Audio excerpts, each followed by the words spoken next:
Hola, te damos la bienvenida a nuestro podcast devocionales. Permite que la palabra de Dios transforme tu vida y que a través de esta nueva serie puedas caminar en la luz y caminar en amor. Dios te bendiga. Un gran saludo a todos los oyentes. Buenos días, buenas tardes, buenas noches. Dios les bendiga hoy y Dios les bendiga siempre. El día de hoy seguimos juntos estudiando esta gran carta y antes de comenzar quiero iniciar con una oración. Padre, gracias por este tiempo, gracias por cada una de mis hermanos y cada una de las personas que nos están escuchando por este medio de podcast y a través de YouTube, del canal de la iglesia. Oro por ellos, Señor, oro por este mensaje para que sea de guía, ayuda.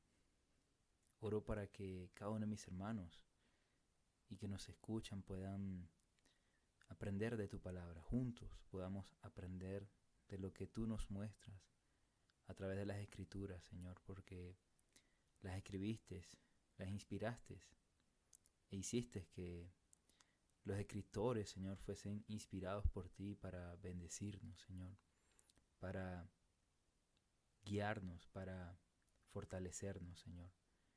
Gracias te doy por este tiempo, por este momento. En el nombre de Jesús. Amén. Me gustaría comenzar con dos preguntas. Seguimos estudiando Primera de Juan, ya entrando al capítulo 2, versículo 1 y 2. ¿Por qué Dios perdona continuamente tu pecado si Dios sabe que sigues pecando? ¿Cristo murió por los pecados de todo el mundo o solamente por los de los creyentes? Me gustaría que pensaras en estas dos preguntas y ahora vamos a leer el texto. Les invito a que busquen en sus Biblias, sea en el celular o sea una Biblia física. Buscar 1 Juan capítulo 2 versículo 1 y 2. Dice así: Mis queridos hijos, les escribo estas cosas para que no pequen. Aquí vemos la intención del autor. ¿Por qué escribe 1 Juan según este versículo? Para que no pequen. Pero si alguno peca, tenemos ante el Padre a un intercesor,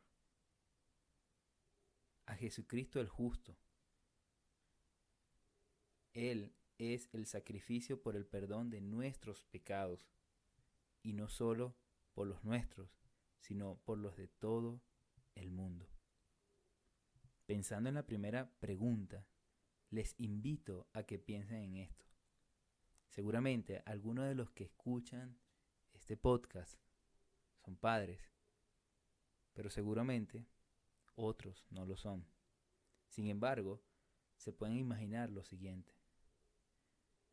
Cuando un hijo falla a lo que usted le ha pedido, a su obediencia, y él viene y le dice: Papi, perdóname, yo sé que lo hice mal, yo entiendo y sé que me merezco esto. Si él es su hijo o hija, usted le dice: sí, hijo, yo te perdono. Ahora bien, usted piensa que jamás le va a desobedecer. Usted como padre sabe más que nadie que seguramente el próximo día, dentro de 3 días, la próxima semana o quizás el mes siguiente, su hijo va a seguir desobedeciéndole. Entonces, ¿por qué usted lo perdona?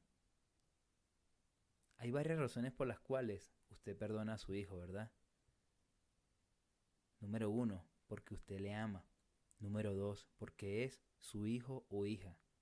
Número 3, porque cualquier falta que su hijo pudiera cometer es cubierta por su amor. Observen lo que dice 1 Pedro 4:8.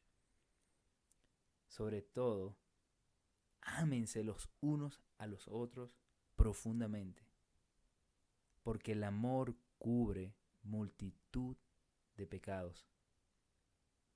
Dios te perdona porque eres su hijo. Si has pecado, Dios te perdona también porque te ama. Dios te perdona porque cuando Cristo fue a la cruz, Él pagó por todos tus pecados, los pasados, los presentes y los futuros. Ya no hay más nada que hacer, no hay más sacrificios por el perdón de tus pecados. Dios te perdona porque Cristo pagó los pecados que Él te está perdonando. Mañana seguramente vas a volver a pecar, pero esa deuda ya está paga. Ahora bien, si has leído 1 Juan, si has seguido constantemente todos los devocionales, seguramente te habrás dado cuenta de que Juan insiste mucho en el tema del pecado. En 1 Juan, en el capítulo 1, nos manda a que confesemos nuestros pecados, ¿verdad?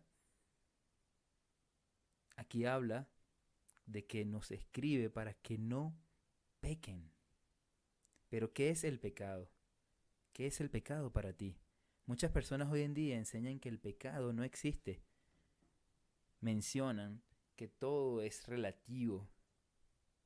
Los dan en las universidades. Los jóvenes hoy en día hablan de eso. Todo es relativo para ellos. Pero hay un problema con el relativismo. ¿Por qué? Porque ellos dicen que el bien y el mal es relativo.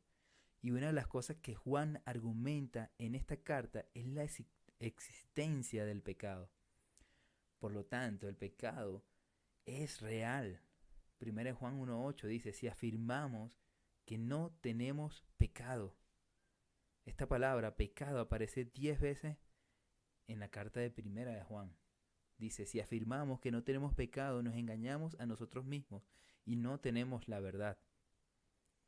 Lo estudiamos. Mis hermanos lo expusieron en los versículos pasados. Entonces el pecado es real. El pecado causa la muerte y destrucción. Eso lo vemos en Romanos 6:23. El pecado nos separa de Dios. Isaías 59, versículos 1 y 2. El pecado te puede engañar. También Juan lo describe en su carta en 1 Juan 1:8.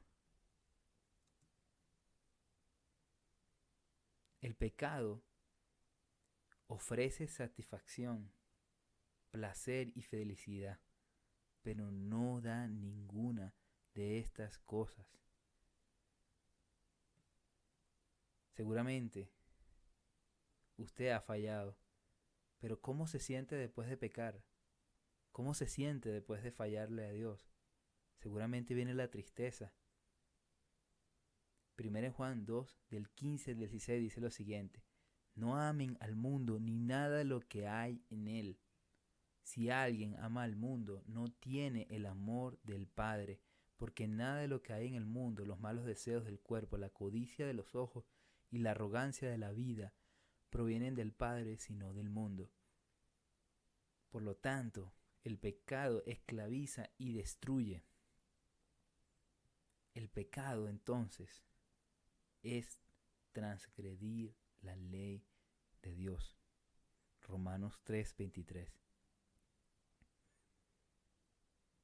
Sin embargo, si pecaste ayer, si has pecado hoy, esta mañana, si ofendiste a tu esposa, si ofendiste a tu hermano, si desobedeciste a Dios, tienes a un intercesor, un abogado. Observen como lo dice la Nueva Traducción Viviente. 1 Juan 2:1. Mis queridos hijos, les escribo estas cosas para que no pequen, pero si alguno peca, tenemos un abogado que defiende nuestro caso ante el Padre.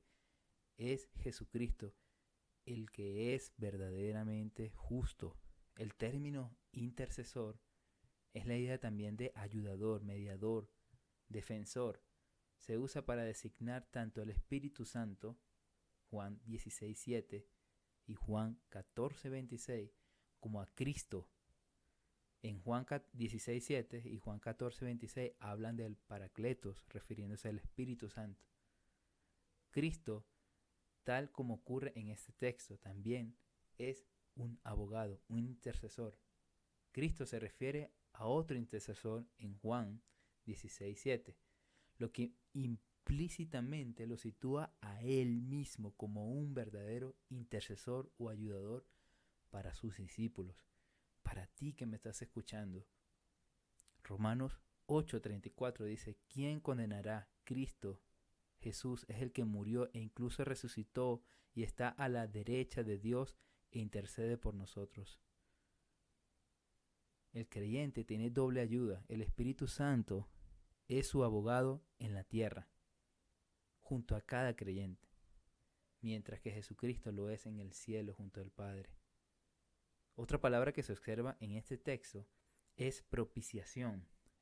1 Juan 2:2. Y Él es la propiciación por nuestros pecados, y no solamente por los nuestros, sino también por los de todo el mundo. La palabra propiciación o expiación es una palabra muy importante tanto en el Antiguo como en el Nuevo Testamento. Esta palabra debe estar sellada en tu corazón, debe estar sellada en cada corazón del creyente, recordada cada vez que el creyente falla y peca, porque es un aliento para el creyente. La propiciación es parte de la obra de lo que Cristo hizo. ¿Cómo se puede entender esto? El carácter de Dios fue violado, ultrajado por el pecado y demanda una propiciación. La justicia de Dios exige que se haga un adecuado y apropiado pago por el pecado. De lo contrario, el castigo por este será inevitable. Como le dice Romanos, la paga del pecado es muerte.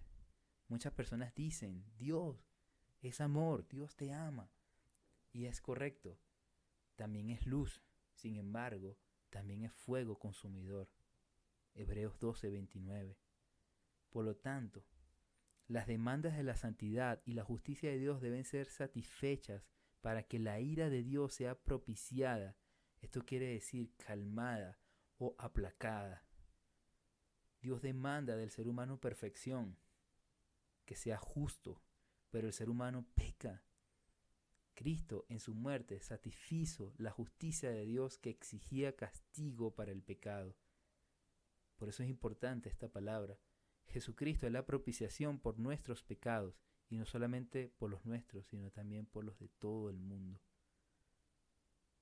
¿Qué quiere decir los de todo el mundo? Simplemente que el sacrificio de Cristo fue suficiente ante los ojos de Dios para pagar por los pecados de toda la humanidad, y no solo los de los creyentes. Sin embargo,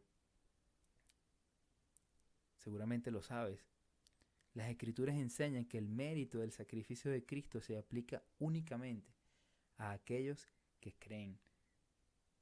Esto lo vemos en Juan 3:17 al 18. Si hoy, mi hermano o aquel que me está escuchando, ha pecado, confiesa tu pecado, como lo dice primero en Juan 1:9. Pero también te animo a apartarte de él. No pierdas la comunión con Dios. Confiesa tu pecado para restaurar la comunión con Dios. El pecado trae grandes consecuencias a las vidas de las personas, a los matrimonios, a los hijos, a todos los seres humanos. Satanás efectúa su oficio de acusador, de mentira. En cambio, Jesús ejerce el oficio de defensor de quienes ha salvado. Jesucristo te defiende, te auxilia en todo momento, defiende a cada creyente continuamente, interviene delante del Padre continuamente, aunque éste esté acusado de pecado que verdaderamente cometió. Él ya te perdonó para que no peques, para que tengas una vida de libertad, libre de pecado, libre